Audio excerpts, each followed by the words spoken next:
हिमाचल की जो परंपरा रही, सुखविंदर सिंह सुक्खू उसको समझा रहे हैं, लेकिन वो वहीं उतने चिंतित भी हैं क्योंकि उन्हीं के खिलाफ मोर्चा खोल दिया है सभी विधायकों ने। लेकिन राज्यसभा चुनाव के नतीजे आपको बता देते हैं, कल हुआ क्या।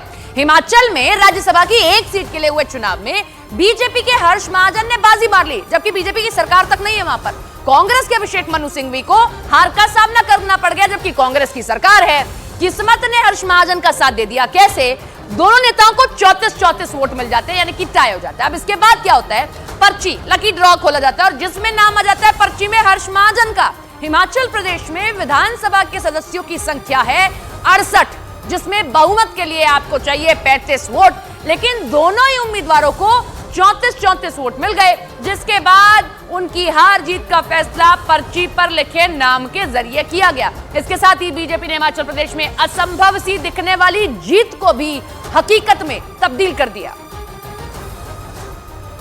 तो हिमाचल प्रदेश में हुए राज्यसभा चुनाव में कौन जीता, किसकी वजह से जीता, ये सब कुछ हम आपको बता रहे हैं। देखिए टीवी स्क्रीन पर आपके आंकड़े हैं।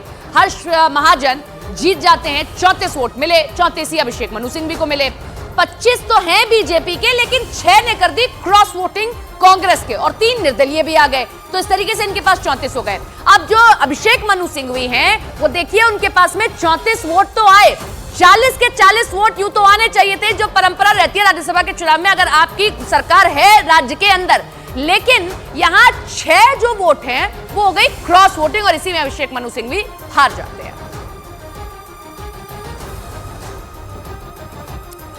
ये हम आपको ग्राफिक्स दिखा रहे हैं। अब मैं आपको एक बार समझा देती हूँ। हर्ष महाजन कल जो जीत जाते हैं बीजेपी के उम्मीदवार, 25 तो हैं बीजेपी के विधायक, तो ये तो मिलने ही थे। 6 ये विधायक हैं, ये क्रॉस वोटिंग कर देते हैं, ये होते हैं कांग्रेस के विधायक, और 3 निर्दलीय होते हैं, ये भी क्रॉस वोटिंग कर देते हैं, और इसी तरीके से इनका आंकड़ा 34 पहुंच जाता है। अब आते हैं अभिषेक मनु सिंघवी पर, जिनकी जीत लगभग तय मानी जा रही थी चुनाव से पहले, क्योंकि सरकार इन्हीं की है, लेकिन ये हार जाते हैं। कैसे?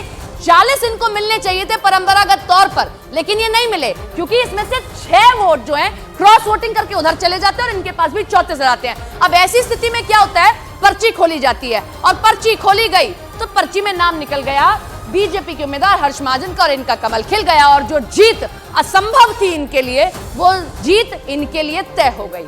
तो ये हमने आपको आंकड़ा बताया, लेकिन अपनी जीत पर बीजेपी उम्मीदवार हर्ष महाजन ने कहा कि कांग्रेस के बागी विधायक सीएम सुक्खू से नाराज थे, उन्होंने बोलकर क्रॉस वोटिंग किया। हर्ष महाजन ने कहा कि उनकी जीत उनकी पार्टी की जीत है और सुक्खू सरकार की नाकामियों की हार है। सुनिए जरा। मेरी नहीं, मेरी जीत जो है ये मेरी पार्टी की जीत है, भारतीय जनता पार्टी की जीत है, और सुक्खू सरकार की नाकामियों की हार है ना। और मेरे ख्याल इतनी जल्दी सरकार का कोई ग्राफ गिर जाए 1.25 साल में तो दुर्भाग्यपूर्ण है। और ये जो वोट क्रॉस वोटिंग हुई है, इसीलिए मेरे को हुई है कि वो विधायकों ने बोल के की है, उनको भी बता के की है कि हम आपकी सरकार से नाराज़ हैं।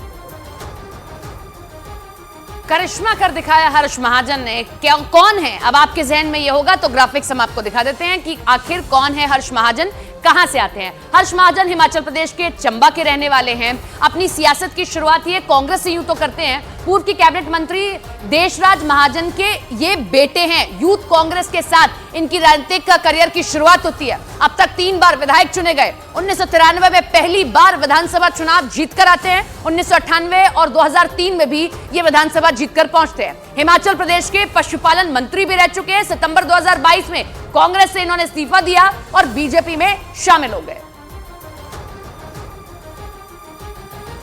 हिमाचल में बीजेपी की असंभव सी दिखने वाली जीत को हासिल करने के बाद पूर्व सीएम जयराम ठाकुर ने कहा कि देश भर में कांग्रेस को छोड़ने का माहौल बन रहा है। उन्होंने राज्यसभा चुनाव में बीजेपी उम्मीदवार की जीत का श्रेय पीएम मोदी को दिया है।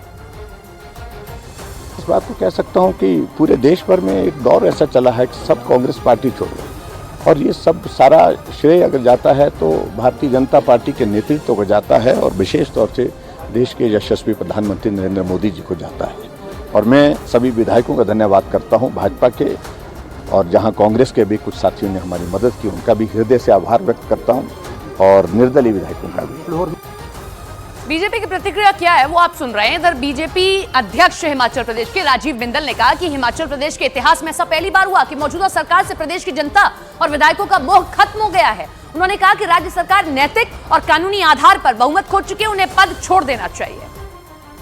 हम ये कहना चाहते हैं कि प्रदेश की सरकार बहुमत खो चुकी है, मॉरली लीगली उसे स्टेप डाउन करना चाहिए, इतना हमको आज आपसे कहना है।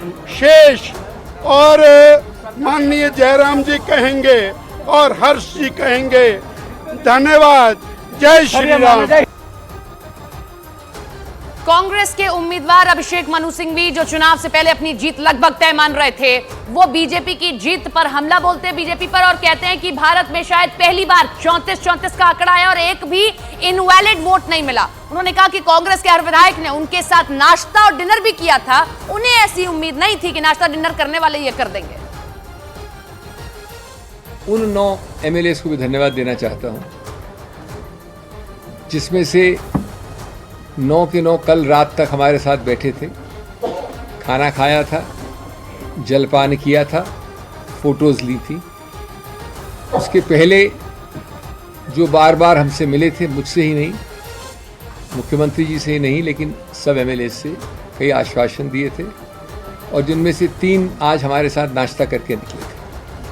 उनको भी मैं धन्यवाद देना चाहता हूँ, क्योंकि उनसे हमको कुछ शिक्षा मिली है, कम से कम मुझे निजी रूप से शिक्षा मिली है, मनोवैज्ञानिक शिक्षा मिली है।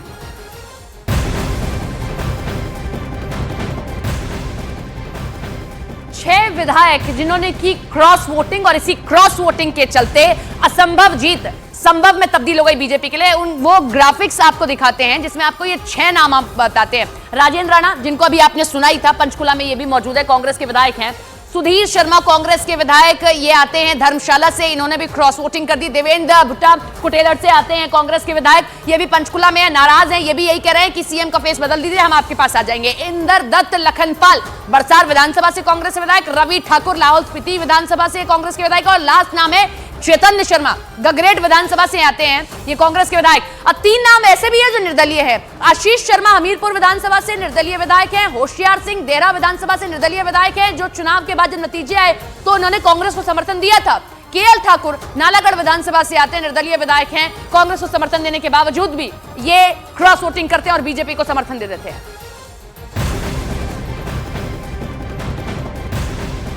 कल खेला सिर्फ हिमाचल प्रदेश में नहीं हुआ,